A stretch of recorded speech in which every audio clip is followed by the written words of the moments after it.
um at the beginning. But anyway, what I've been doing recently is a lot of social media stuff. And it's not necessarily like copywriting on social media, although I've done a lot of that kind of things.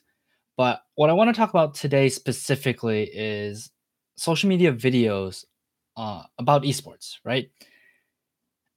I have been making social media videos for 3 years or so. It's been a while. And it's pretty much basically the platform where you want to advertise and market, right? It's a place where everyone talks and people want to hear your thoughts, people follow you. And when it comes to esports organization, I was looking at what they do on social media, and for a while I thought they were doing things very, very wrong. I thought that people needed to be, or organizations needed to talk with people directly, have more personal relationship, and I do believe that. But at the same time, that doesn't necessarily get the metrics that these organizations want, right? And also, I don't think people follow esports organizations to actually be like, hey, I want to talk to Cloud9 social media manager. I want to talk to the team. I'm not sure like Twitter is the place to do that, even though that's where everyone is talking on Twitter.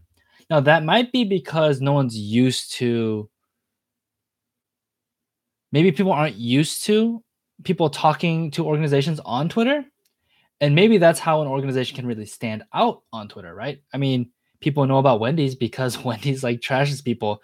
People know about Gordon Ramsay because people post their meals, and Gordon Ramsay like trashes their creations and their meals. Like it's really funny, it's engaging. People love that.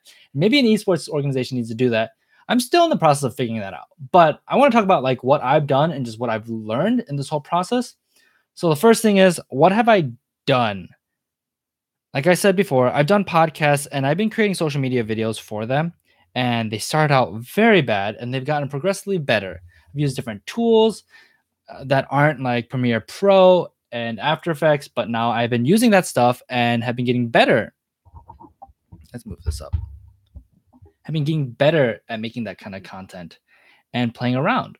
So recently, I think as I've really started to take social media videos more seriously, I got in contact with Travis Gafford, helped him with his audio portion of the podcast for Hotline League, and I started making social media videos for him. After a conversation with Weldon that I had, he was like, "Hey, you should really double down and do everything you can to really make that connection and bring value to Travis."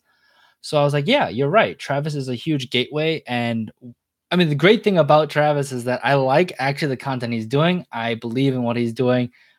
I feel like I have a very similar vision to him when he came into esports and into League of Legends and doing his whole YouTube content creation stuff as an independent creator. Like, I get it and I like it, and I want to.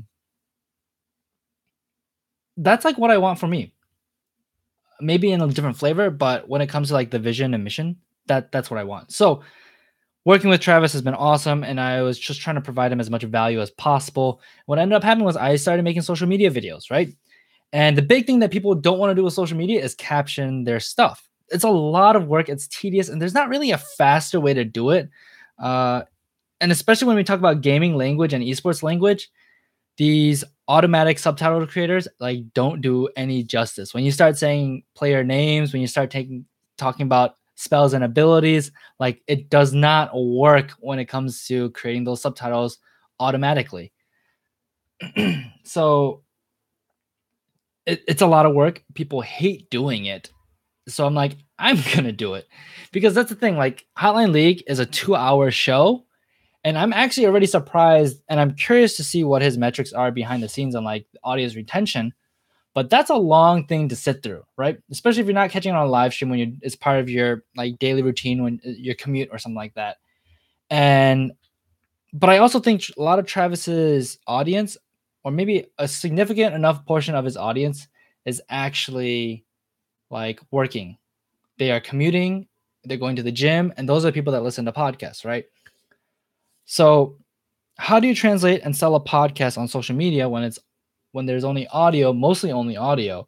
And I was like, you got to make these videos, make these things flashy. Videos on social media just perform a lot better than other stuff. But then there's so many videos now on social media. So with Hotline League, Like as I continue to hone my craft and do subtitles, I try to make the subtitles actually catchy and very appealing, right?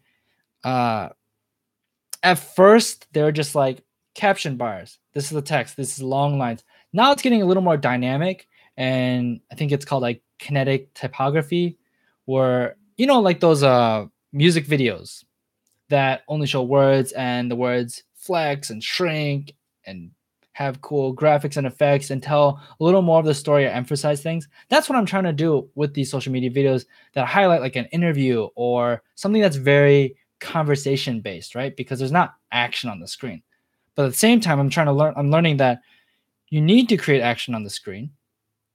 And that's what thing that I like to do with Travis's uh, social media videos is to like have the frame moving back and forth like you're watching a conversation, right?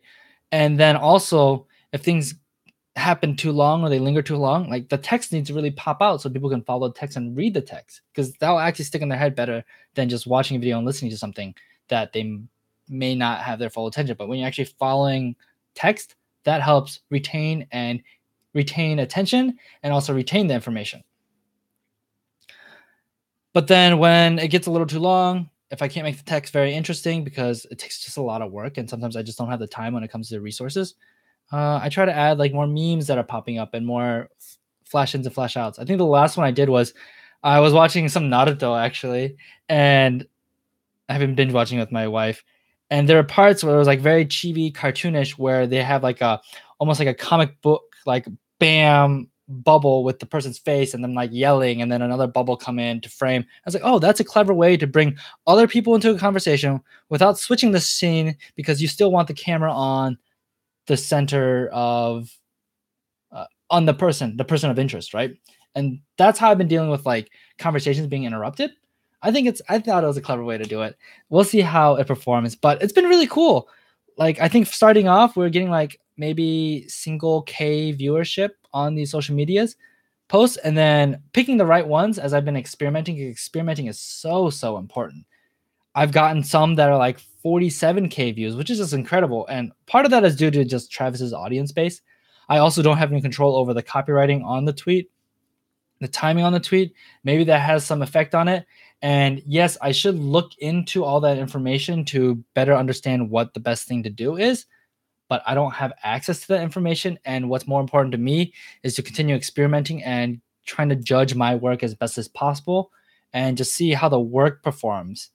And then like someone with a marketing background or more of a social media background might be able to tell me the nitpicky stuff, and I can just look that up online. There's a lot of people that are really good at that stuff and do a lot of studies on this, and there's podcasts and just a lot of social media marketers that are really good, smart, and can just spoon feed me that kind of information.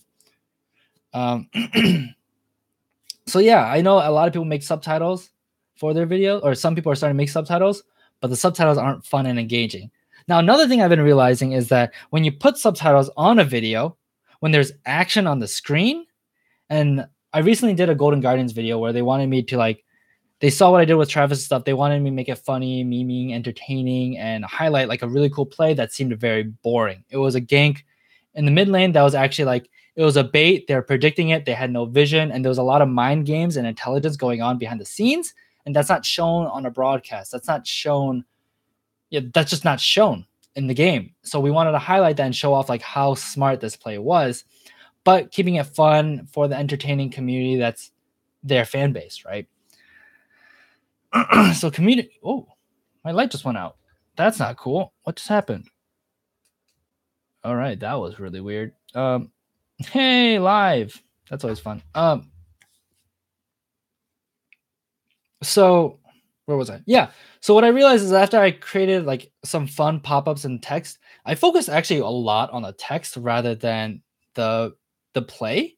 And every time I kept watching, I just kept watching the text and not the play because the text was actually really distracting. So I started doing some more research. I found a YouTuber. I don't remember his name, but he kind of makes like Magikarp use fly kind of videos where you have some like a group of friends that are really funny and entertaining and trolling each other.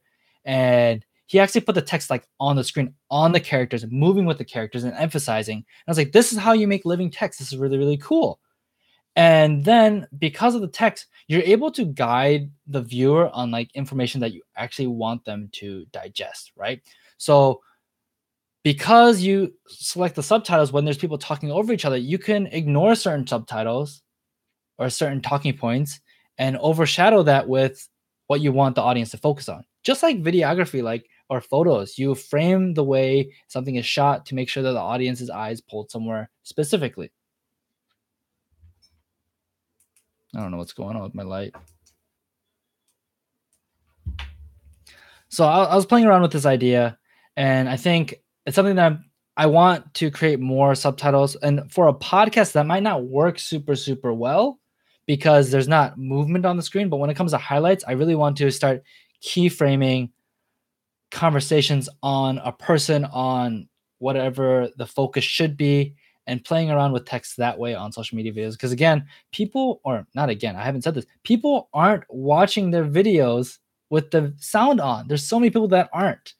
And social media is on the phone. People don't want to turn on the sound when they're in the grocery store waiting in line. They don't want to turn on the sound when they're in the car or on the bus. People, or even like in class or sneaking around like at work, just or in the bathroom. I mean, people are on their phones in the bathroom. Let's be real. I don't know what's going on with this light. That's really annoying. So that's something I want to start experimenting with. And I've been using After Effects templates to like create something very grabby at the beginning to get someone to at least stop for a second. Because if you're able to make them stop, that's a huge part. People won't stop scrolling through their feed. And if I'm able to stop, then it's on the content and me, the editor, to keep their attention in that first like 5 seconds. And that's not working. I don't know what's going on. But that's it. That's all I want to talk about today. Thanks for watching this episode of Just Casual Vlogs. I will see you guys next time. Thanks.